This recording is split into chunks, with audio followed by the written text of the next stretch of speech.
Like, oh shit. Alright. This shit gotta get addressed, my nigga. Did you rap, my nigga? No. I did my homework on you, nigga. You a street nigga, you put your work in. If a nigga say he been locked up or a nigga say he shot a nigga, man, that's all negativity. I'm redirecting the traffic. Fuck you. Respect. Whoa, what do you mean? No.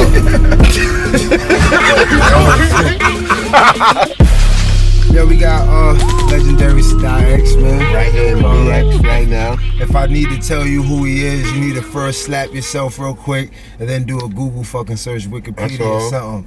I like to start this off by saying, to me, right, I can't, for me, you have one of the most memorable voices in hip hop, especially out of your crew. You've been doing your homework. You have the voice. You've been doing your homework. Homework, I've been living. You know what I'm saying? Like, and it's ironic that you say that because, see, that's been the separation factor of me. Like, I tell a lot of these kids coming up that's rhyming and doing what they do, I be like, you have to have a separation factor that separates you from everybody else. I don't know what your separation factor is going to be. That's within everyone to find themselves. All right. Fortunately for me, it was my voice. You understand? And it's been a blessing. You know what I'm saying? It wasn't always a blessing. At first, people said when I was first young, they was like, yo, you sound funny. I don't know if you could be an MC. But over the years, I guess it manifested out. And it became a blessing. It became a separation factor that has actually grown to my advantage. I equate your voice to like Havoc's production with the mob. Yeah.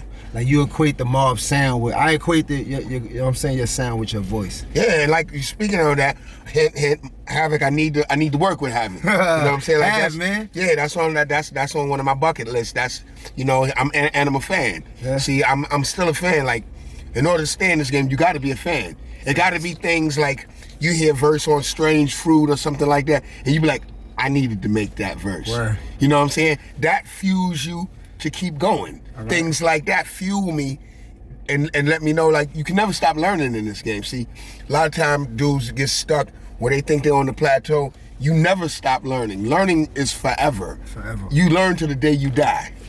That's a whole fact. You say you like young cats like Meek. Yeah. And some of the auto-tune niggas that, but you don't know their name or whatever. Yeah, I know. I like a lot of the young boys. It's the game is so flooded now. Is that a new stance though? What's that? Is that a new stance? I don't know. Like, it's like, I thought you was hypercritical. I saw that. No. I would never be hypercritical because, see, what you got to remember is times change and hip hop changes. Whereas, like, let's look at it like this. Hip hop has a shelf life right now of maybe 50 to 60 years. All right. Whereas you have forms of music, classical music, that has compositions by Beethoven, and these are that are 400 or 500 years. So hip hop is still making chambers. Like, all right, Grandmaster Caz and all them dudes, that's a chamber above me. Then I'm in the brand Nubian chamber, and then maybe Duck Down is in a chamber under me, and then it's a chamber under them, then the young boys. So we still making chambers, man. So it's like, I can't get mad at the young boys. Times change. All right, Jack. What you saying? Because I'm in the back, you know what I'm saying? And like right now for me, this is Sadat X. We got Sadat X riding shotgun on drive-bys, bang, respectfully. Yes, sir. Now, I want to redirect the traffic. Okay, First and foremost, man, I'm a little aggressive on my aura, man. And that's cool. You know what I'm saying? And I can deal with that. That's good. Like, hey, yo, Jamal, I got a girl that's bad. She don't understand my ways. Arguing days after days and after days. That was real shit. I can dig it. So I done had, look. You know why I had to say that right there? Because, like, that's still relevant right now, man. Yeah. That's one of my favorite joints. Sadat, we gonna bypass all the backstory, all the ooh-ah, you know what I'm saying? Mm-hmm. And we gonna get right to the bag, man. We gonna get right to the bang, man. All right. Like, there's a lot of artists that came from your time and your era. Mm-hmm. And man, sadly to say, they drowned out, man. Yeah, they got lost in the mix, man. Now, bro, you done came out with a wine. Yes. I want to give the viewers a perspective of you that they didn't necessarily always get by clicking the bio link. Okay. Now, let me remind them, this is Drive-Bys. Yeah. And this is not your bio link. Okay.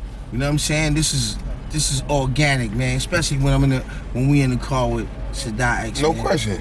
Like, a lot of artists have attached their brand and their name to a much stronger drink per se. Yeah, of course. You know what I'm saying? You got the Ciroc, you got different cognacs that dudes. Yeah, and I respect all that. What made you line yourself up with a wine? Simple as this, guys. Simple as this.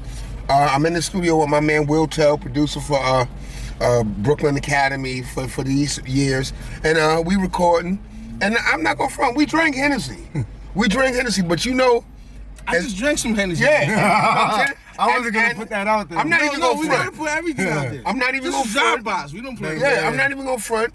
Sometimes you drink Hennessy and recording, time slows down after a while and it gets a little heavy. Get a little heavy. Get a little funny. You record and then you listen the next day. Yo, I was fucked up yesterday. Yeah, I was in. I was in that loop. Yeah, exactly. You got to go back. So respectfully. So what happened was we was recording one day, and it was snowing outside, and we ran out of Hennessy, but we still wanted to drink, but nobody felt like walking to the liquor store. So it was like, damn, son, like, you ain't got nothing else in here to drink? He was like, I got this wine. We drank the wine and started bugging with the wine. For some reason, that day he decided to film it. Will Tell decided to film it. We bugged out. He threw it on YouTube. You know, he know all that technical shit, how to do that. Like, I don't know how to do that. But Yeah, you do what you do. Yeah, I do what I do. He did the technical shit, threw the shit on YouTube. A couple of people liked it. Did another one, a couple of people liked it. Somebody called us and was like, yo, I got a wine company. I saw what you guys do. If I send you some of my wine, can y'all drink my wine and bug out? Yeah. So we did that about a year. Different companies were sending us wine. Somebody hit us one day. Yeah. Somebody hit us one day. It was like, if y'all ever serious about making y'all own shit, holla at me. Gino Razzi, out of Pennsylvania, winemaker out of Pennsylvania. So we was like, fuck it, yeah. We want to make our own shit. So he invited us down to the winery. We went down there, saw the actual process of making the wine.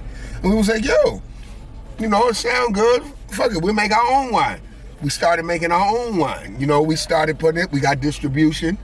And you know, people in the hood do drink wine. Oh, facts. For years, like, it ain't nothing new from people in the hood drinking wine. It's just not has been publicized and glamorized. Now, I'm gonna lie. Initially, I usually drank wine when I was with a female. Yeah, definitely. Was that the first time you drank wine? Put me on the Pinot.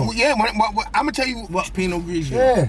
I'm gonna tell you, Trash, when we first drank wine, about 7th, 8th grade, my pops used to have wine in the crib, and we wanted to get our little buzz on. I used to just steal his wine. That was where my wine started from then. But as I got older, that was your introduction. That was my introduction to wine. Then my grandfather was from down south. He used to make wine. Where down south? He was from Hooch. Actually, Wilmington, North Carolina. Okay. And I would say it was more Geechee? Nah, I'm not. My girl is Geechee. My girl is Geechee. My girl. I'm Geechee. I just realized. You're Geechee too, though. Look at her, yeah. My girl, her family's from Charleston, South Carolina. Mama's Geechee. The Gullas, the Gullah Islands out there. Her people's is Geechee. They got South their own. Carolina, all that. Yeah, they got their own Geechee language and all that type of shit. Not to cut you up. We have an aunt that passed away. She was about 90. How old was Aunt Louise when she passed? I don't know. Aunt Louise was she was in her 90s. Wow, I had an Aunt Louise, and my Aunt Louise spoke. I thought she was an alien. Yeah, because she would speak that dialect, but she spoke real fast. And later on, I realized that she spoke that Geechee dialect. And it fucks up when other people understand. You ain't know you was Geechee? No. All right, we're gonna get to that later. Now look, it's crazy because like, if you ever seen that movie The Patriot, there's a movie called The Patriot. When he took them to that island, that was the Geechees. Remember when he took his family, when they was fighting the war, he took them to that island and said, yo, take care of my family, let them stay here? That was the island, the Gullah Islands. That's where my girl from. That's Geechee. That's a fact. That's Geechee down there. You don't know who I am on Drive-By. Listen. What people don't realize is Geechee people are Indians direct Indians mixed with so-called African slaves or whatever, and they the ones who jumped off the slave ship. It was like fuck that and ran into the swamp. That's why we so rebellious. Exactly. That's another aura. We gonna build on that. Exactly. You ain't know you was Geechee? No, exactly. I would have said it. Yo, listen. I would have never. Know what I'm saying? All right. Geechees, the Haitians been paying for it ever since. That's right. They've been paying for it ever since. They said fuck that. My wife is Let me ask you, Haitian. this is a Chris Castro question. Do you love rice? Of course I do. That's why. Geechees love rice. Everybody loves Come on, rice. lie. No, everybody don't love rice. Yeah. I thought every culture loves rice. Nah, everybody don't love rice. But look, I want to get back to this, man. All right. Like, and I'm being selfish in this interview right now. No, do what you do. Do what you do. Like, there's a lot of artists that like I came up with, and we kind of like walked along side by side. But like, Love Me or Leave Me Alone is one of my favorite joints. Yeah, that was. And the reason why that's one of my favorite joints is because, like, y'all approached it, and when I say y'all, I'm talking about you as a group with Lord Jamal, and actually Brand Cooper wasn't part of the group. No, he wasn't part of that. Yeah. Like, educate me. You know what I'm saying? Well, at that point, that's when we had separated from Pooh Bah, and we was on Brand Nubian, and we knew, and see, that was a good thing because that makes men. Controversy and hard times makes men. And I knew from that time, either we gonna stand or fail right here. If we don't come up with a good album, we won't be rhyming no more, and we'll be doing whatever the fuck else we be doing. So that was a time to show our mettle, test our makeup, and we either had to sink or swim on that album. That's right. So he was drown or swim. Drown or swim, man. Because there's a lot of questions. Like I had a series where I was doing initially before I linked up with Baby Bro, and I was doing something called True Era, and I linked up with Lord Jamal, and I asked him. I said, it's obvious that Brand Nubians broke up. Brand Nubians broke up, and you and Lord Jamal initially went off, and Pooba did his thing. You know what I'm saying? But everybody didn't understand why, and I know a lot of people ask why, and I knew it couldn't have been something crazy because it never came out crazy. Yeah. But it had to be something. Well, see, what people have to understand is, at the formation of Brand Nubian came about as this way. I was a solo act, and I had my people I was rhyming with. Jamal had his people he was rhyming with. We would go to the studio. Lord Jamal was a DJ before he was an MC. Yes, he was. I know that. Yes, he was. This I know. I didn't know this. That's a hip hop fact. Word. Pooh Bah had another group, Master of the Ceremony. That's right. So, girl, you are sexy. I moved up to New York. That is what you are. Exactly. And no one in between. See me and you are one. Go ahead, speak on it. So, I moved up. That's when I moved up to New Road from the BX. And what happened was we would go to the studio, and Pooh Bah was trying to produce me and Jamal. He'd give me 4 hours, Jamal 4 hours. We came together one day, did a song together. It sounded good. Pooh Bah already had the connections downtown with these labels. He took it downtown. We had a deal within a year or so. So it wasn't like, like how groups talk about, well, we struggled for 4 or 5 years and then we got a deal. We wasn't a group like that. Yeah. But, and not to say, also, I'm gonna say it like this. When you get 3 alpha males together, sometimes they clash. You get 3 bulls together. When they're not clashing, it makes for good chemistry. It makes for good chemistry. It makes for good chemistry. It does. I can say the same thing. I can say the same thing with CNN. Yeah. You already know.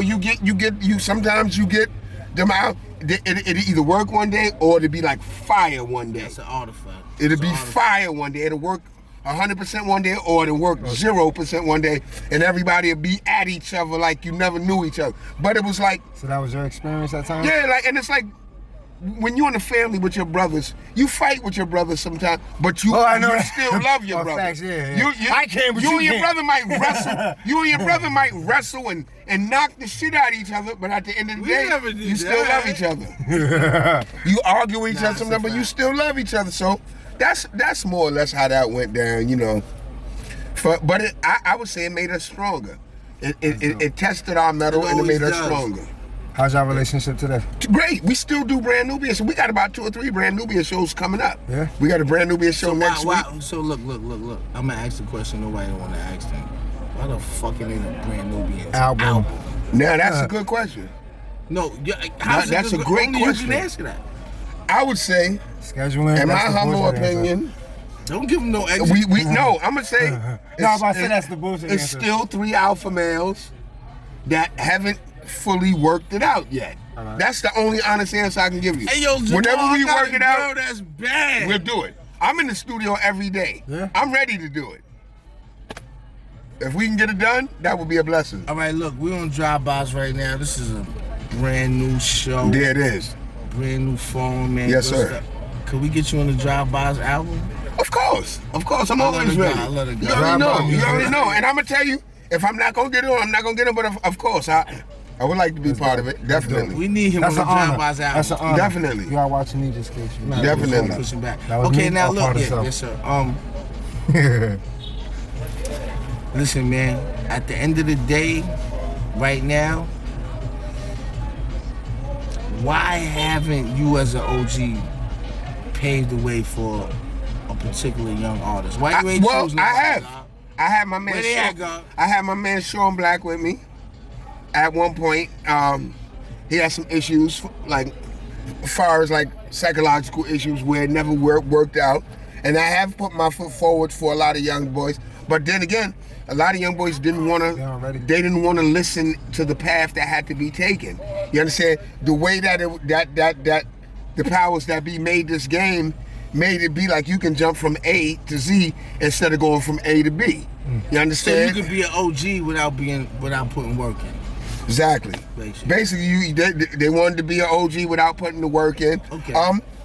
I've pushed a lot of young boys off. I put them in a direction a lot of times.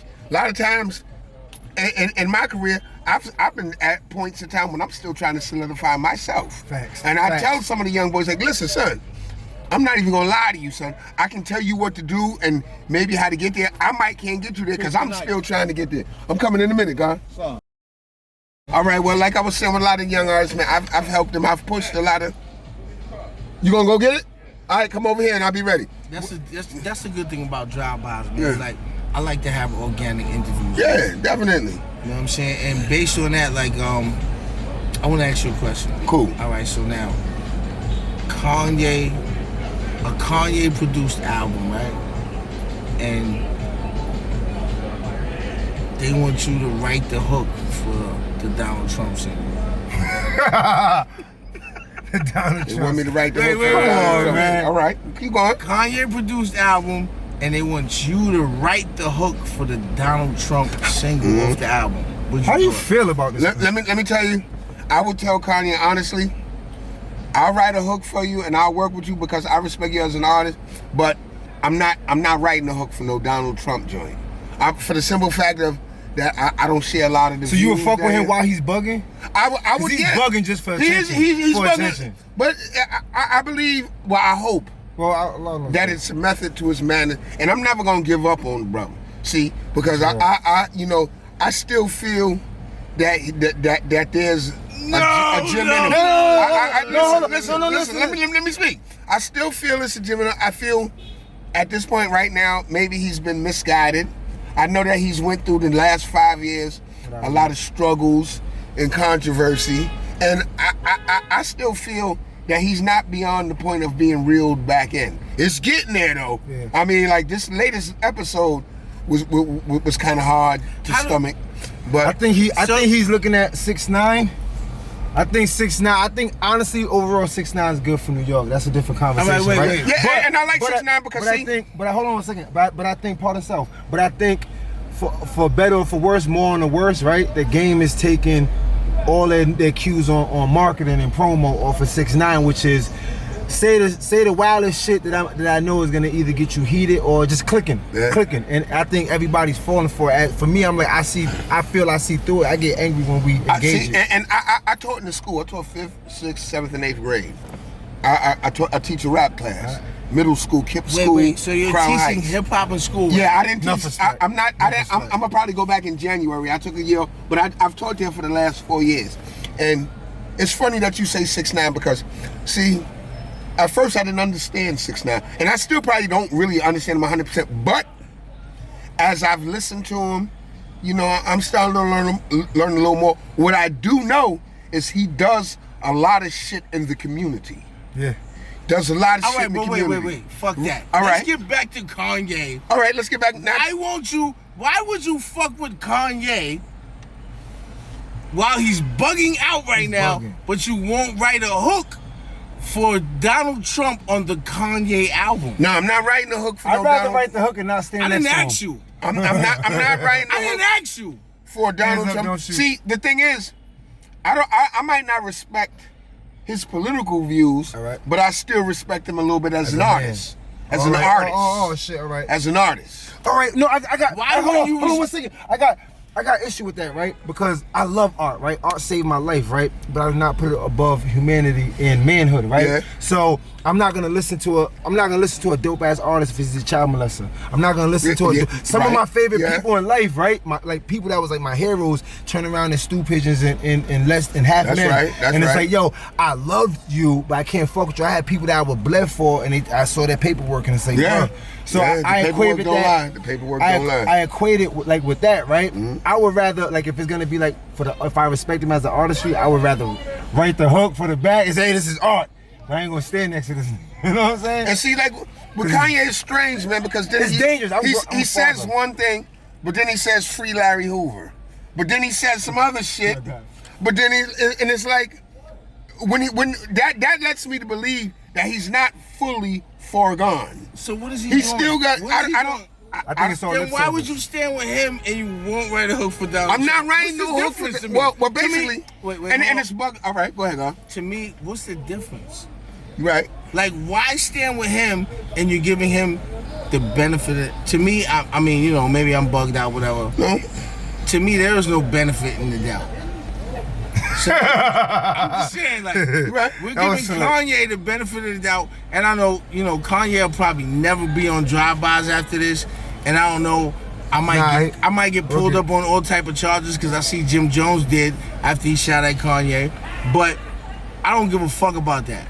My thing is, why would you stand with him knowing he's bugging out, but you won't write the hook for Donald Trump? Because I'm not gonna give up on him as a black man, as his soul. I need to speak to him first. If I could actually speak to me, man to man, why couldn't you speak to Donald Trump first too? Because I already know his agenda. See, and it ain't even a racial agenda with Donald. It is racial, but it's a class. It's more class. Donald Trump is a businessman.